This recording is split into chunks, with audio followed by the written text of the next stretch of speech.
Assalamualaikum warahmatullahi wabarakatuh. Halo semuanya, perkenalkan nama saya Eka Kumala, NPM 8820124010 dari Program Studi Pendidikan Bahasa dan Sastra Indonesia @KIP Universitas Surya Kencana. Video ini dibuat untuk memenuhi UAS mata kuliah pragmatik dengan dosen pengampu Bapak Febri Marinda Cisbia SPD MPD. Teman-teman, pernahkah kita merasa ada sesuatu yang tersembunyi di balik ucapan seseorang? Sesuatu yang tidak dikatakan secara langsung, namun bisa kita rasakan maknanya. Itulah yang akan kita kaji dalam video ini menggunakan kajian pragmatik. Wacana yang saya pilih adalah podcast berjudul Ulama Biadab, lecehkan anak angkat, oral dan bersetubuh dari 13 tahun. Dari kanal YouTube Dr. Richard Lee. Podcast ini menampilkan dua korban kekerasan seksual, Salwa dan Zulfa, yang menceritakan pengalaman mereka kepada Dr. Richard selaku pewawancara.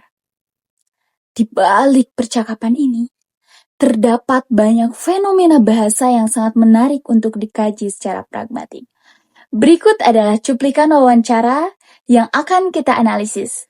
Perhatikan setiap tuturannya, karena disinilah letak kajian pragmatik kita.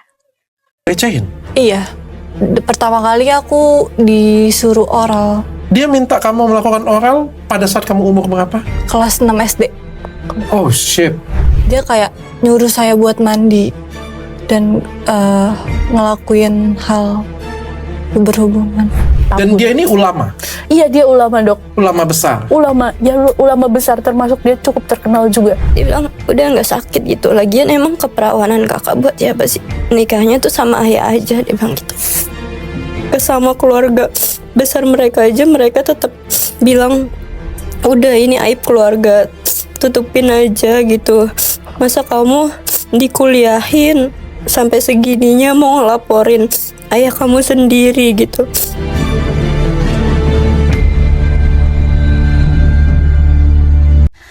Analisis pertama adalah lokusi, ilokusi, dan perlokusi, atau disingkat menjadi LIF.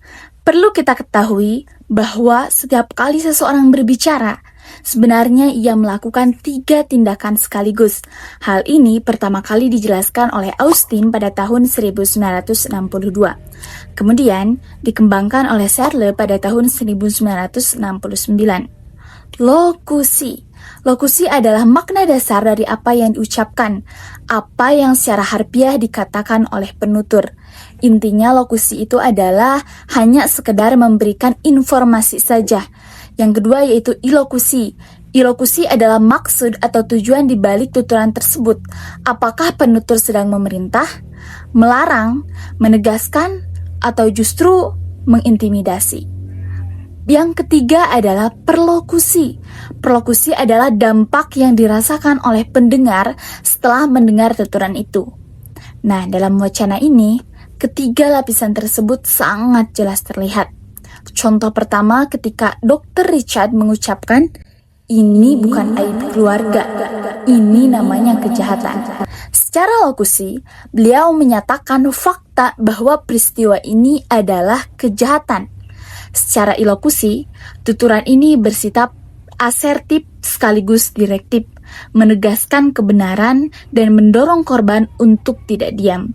Secara perlokusi, korban menjadi semakin yakin bahwa langkah melapor mereka sudah tepat dan penonton tergugah untuk tidak menormalisasi kekerasan. Contoh kedua, keluarga pelaku berkata, masa kamu dikuliahin sampai segininya mau ngelaporin ayah kamu sendiri? Secara lokusi, kalimat ini terdengar seperti pertanyaan biasa. Namun, secara ilokusi, ini adalah bentuk intimidasi yang dibungkus dengan rasa balas budi.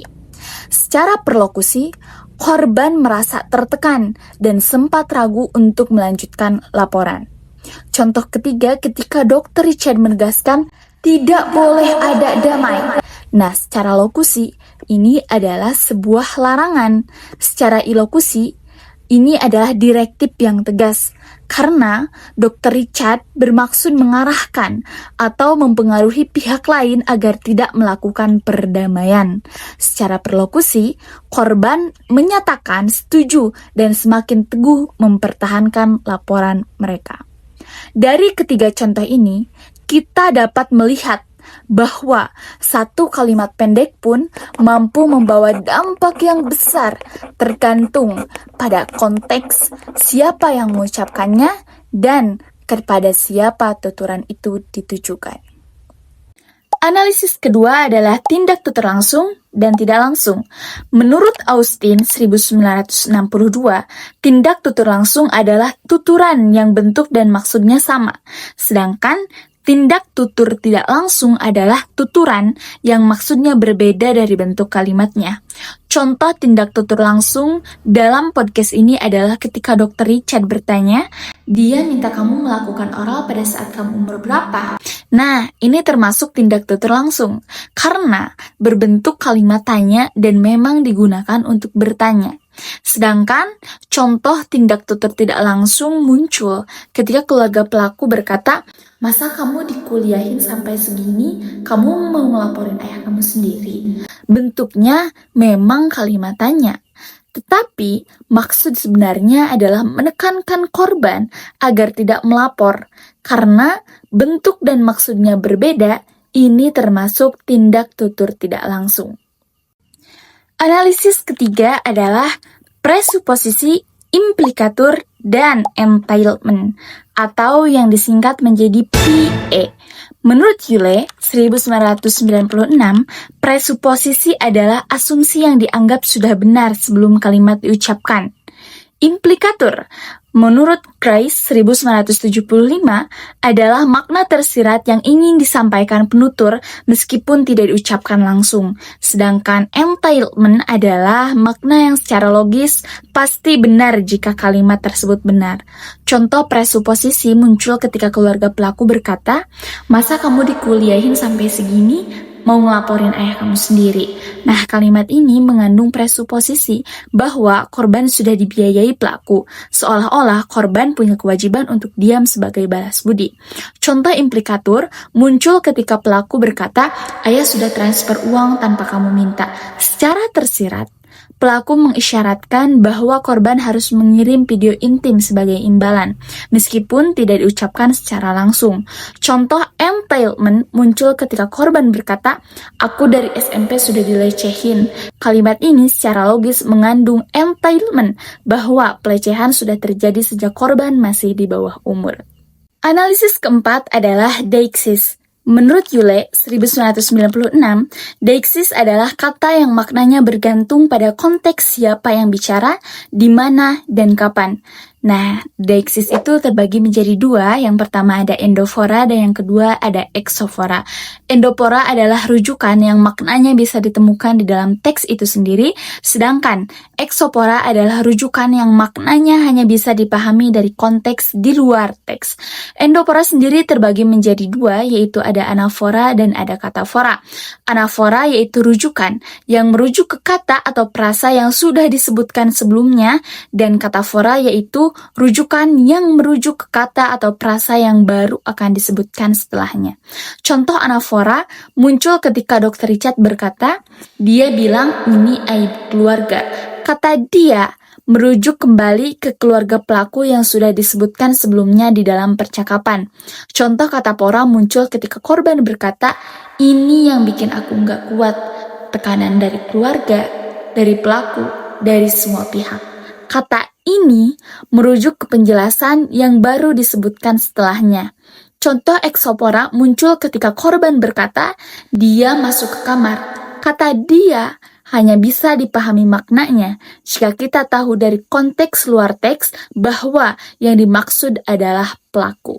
Sebelum masuk ke penutup, berikut adalah ringkasan mengenai analisis yang telah saya lakukan. Yang pertama yaitu LIF. LIF merupakan singkatan dari lokusi, ilokusi, dan perlokusi. Lokusi adalah makna harfiah tuturan, Ilokusi adalah maksud di balik tuturan, dan perlokusi adalah dampak yang dirasakan pendengar. Yang kedua ada tuturan langsung dan tidak langsung. Tuturan langsung adalah tuturan yang bentuk kalimat dan maknanya itu sama, sedangkan tuturan tidak langsung adalah tuturan yang bentuk kalimat dan maknanya itu berbeda atau tidak sama. Yang ketiga yaitu PE. PE merupakan singkatan dari presuposisi, implikatur, dan entailment. Presuposisi adalah asumsi tersembunyi di balik kalimat, implikatur adalah makna tersirat dari konteks, sedangkan entailment adalah kesimpulan logis dari tuturan. Yang keempat ada deixis.